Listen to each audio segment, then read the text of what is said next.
Hey y'all, so before I get this video started, let me give a quick shout out. These were the first 3 comments in my last video. If you want to be featured in my next video, make sure you subscribe and hit the notification bell and come show me some love when I drop a new video.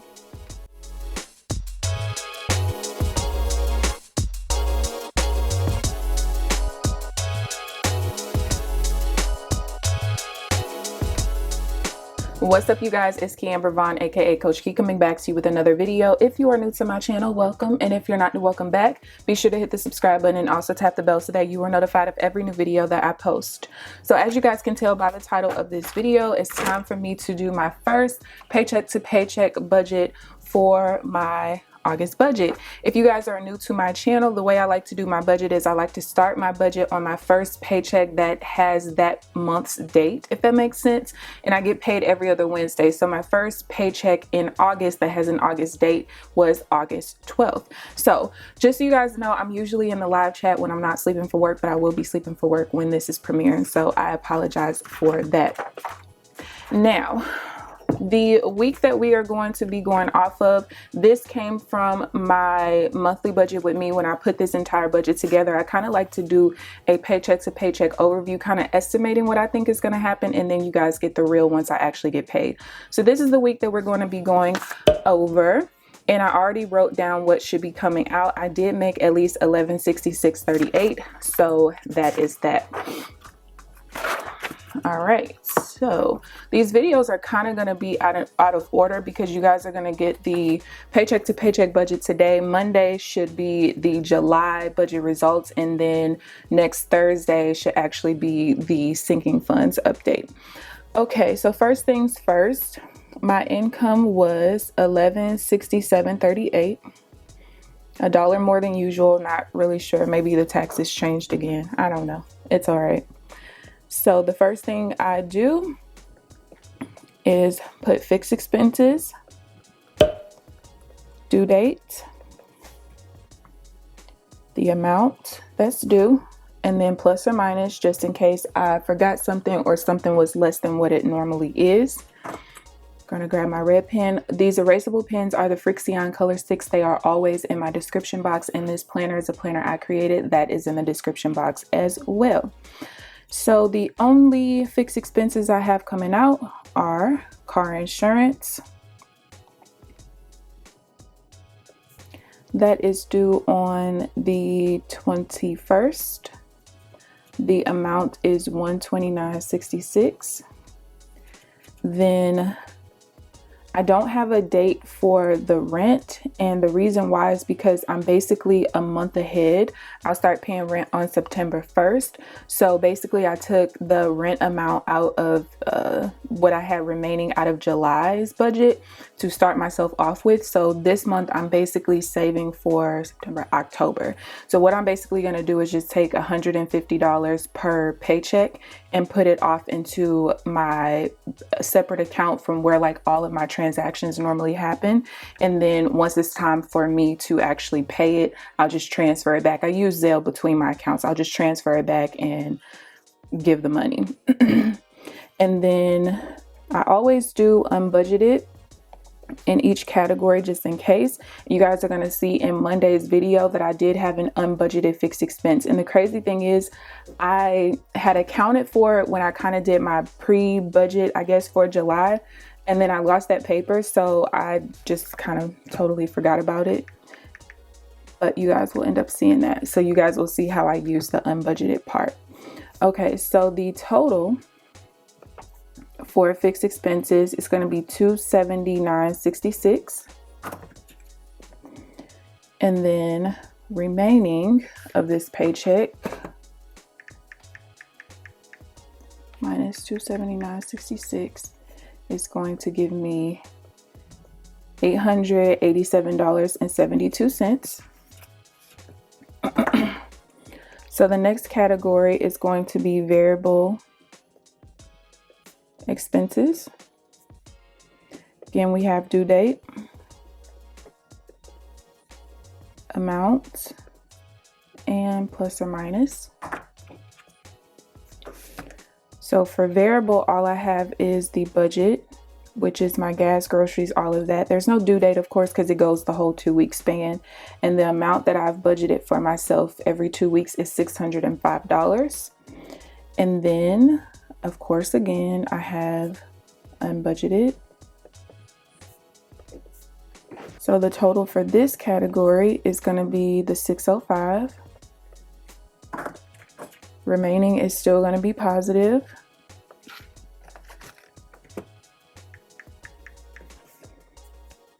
And I have two, probably need to order some more of these. I'm gonna order them probably as soon as I'm done with this video. I've had these for a while, so some of them are starting to dry out a little bit. All right, so last category we have is savings. And if you guys are new here, I do a budgeting method I came up with myself. I use that to get out of over $26,000 in debt in about 18 months, and I saved $17,000 at the same time. And you guys are going to see how I do the math for that. So before I could do the savings part, and actually, you know what? I'm not going to write in the accounts I typically send it to, only because I told you guys when I did the budget here that I was going to send $300 to my TD Ameritrade for my long-term investing account, and then I wanted to send whatever was left over to these sinking funds. I think what I'm going to do is go ahead and whatever is the savings portion right now, I'm going to send to TD Ameritrade until I hit that $300, and then from there, for the rest of my budget, anything that goes to savings, I'll be going ahead and putting it in these accounts. And that's only because I rather have the money for the investing in there whenever I'm ready to use it, rather than waiting to the end of the month to put it in there and I could possibly miss out on investments that I probably want to purchase. So let's see, 65, 35. Okay, so week one's income, I'm going to put a G because that's the first letter of the name of the agency that I work with. So we have 1167.38 is the paycheck. So I determined that after I pay for my fixed expenses, that 65% of whatever's left over will stay in my checking for my variable expenses, gas, groceries, all that stuff. And then 35% will go to savings. Okay. So in order to figure out the math for that, I'm going to take the 1167.38 of my paycheck. My threshold, or the amount of my fixed expenses, is $624.42. So what I do is I take into account that, hey, thus far, just with my first paycheck, I've earned enough money to cover all of my fixed expenses. So now whatever is left over, I can start splitting into the 65-35, because remember, that is when I start to split my money off into the different spaces after I've earned enough to pay my bills. I'm very meticulous with my money. I'm a numbers person. This is a difficult thing for some people and other people who have kind of gotten the math down. You guys check the comment sections of some of my videos. They'll let you know, like, listen, this like really changed my life. I really love it. I'm able to really have a hold on my money more and stuff like that. Just pay attention. They're kind of sporadic, but trust me, it works. Okay, so after I've taken into account what I put off for my fixed expenses or what I've earned enough for my fixed expenses, I have $542.96 left over. Okay, so this is what I'm going to split off: 65% to stay in my checking for variable expenses, and then 35% for savings. This is going to stay in my checking as well, but that is for my fixed expenses. Okay, so 65% is going to be $352.92. So $542.96 minus $352.92 is going to give me $190.04. So I'm basically going to put this in my TD Ameritrade account, and then when I get paid again, which will probably be my YouTube paycheck, some of that savings portion is going to go towards this account as well to get it up to the $300 I want to do, and then everything from there on that is a savings allocation will go into my sinking funds. So For savings, I'm going to put, how do I want to do this? I'm going to put 0 because, oh, you know what? I know how I could do it. We're going to put 0 here, and then 35% is going to go here, but this is going to be for investing since I'm not in debt. So I'm going to send 190.04 there. Or do I want to do it that way? I think I do. Okay. So we're going to put 0 there. And then what I put in the check-in side is this $624.42, because remember we kept that in for fixed, and then the $352.92, which is for variable, and that's going to get me $977.34. And to double check my math, if I go all the way across what's in these 3 boxes, I should end up with whatever my check amount was, which that is correct. So let's go back to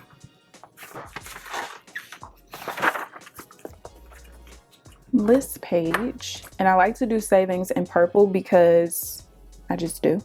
So I'm actually going to go ahead and just write in the TD Ameritrade. Or do I want to, that was too long of a name, TD Amer. Let's do it like that. And I'm going to send that off today actually, which is the 12th. And I'm going to send over the 190.04. Now I know y'all was probably like, why you put it in savings right there, but then back on this page you put it over there. It's all going to look the same in the end, I promise. And then unbudgeted here.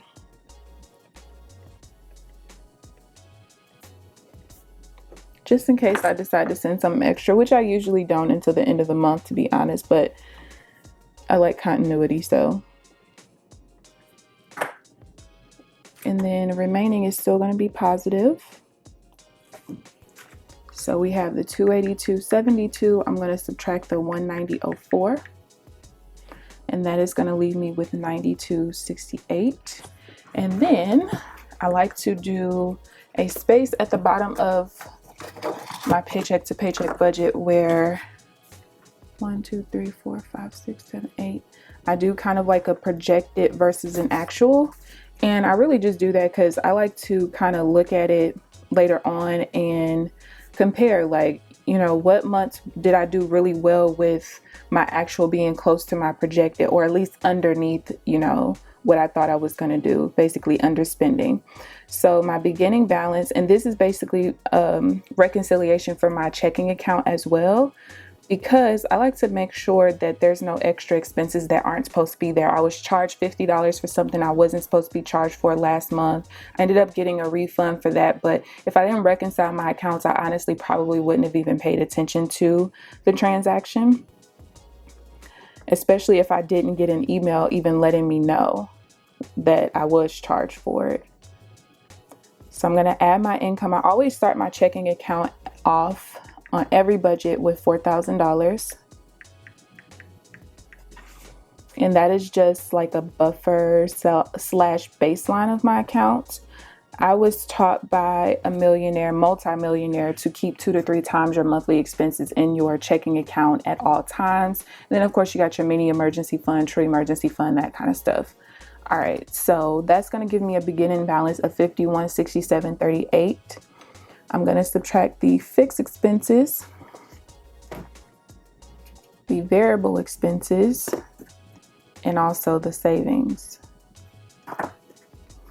So fixed is going to be not 97, it's 279. 279.66. Then we have 605 for variable. And for savings, got 190.04.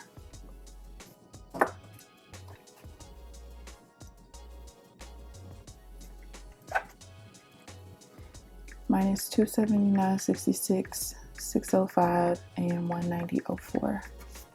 So that should give me an ending balance of $4,092.68, which is over what I started with, so that's pretty good. And I want to show you guys really quick my savings tracker at the back of my budget book, so you guys can see kind of the other reason why I put the TD Ameritrade part in savings. So in the back, I just have a savings and debt tracker. So if you guys can look right here, these numbers are the actual amounts I sent to my savings, but then you guys can see kind of over here, I put like $300, or $500 investment account, $300 investment account, $300 investment account. That's why I said it's all going to kind of be in the same place at some point. So I'm okay with that. So yeah, I hope you guys enjoyed the video. If you guys have any questions whatsoever, feel free, of course, to leave them down below. Please thumbs up this video, subscribe if you haven't already. But other than that, I'll see you guys in the next video. Bye, guys.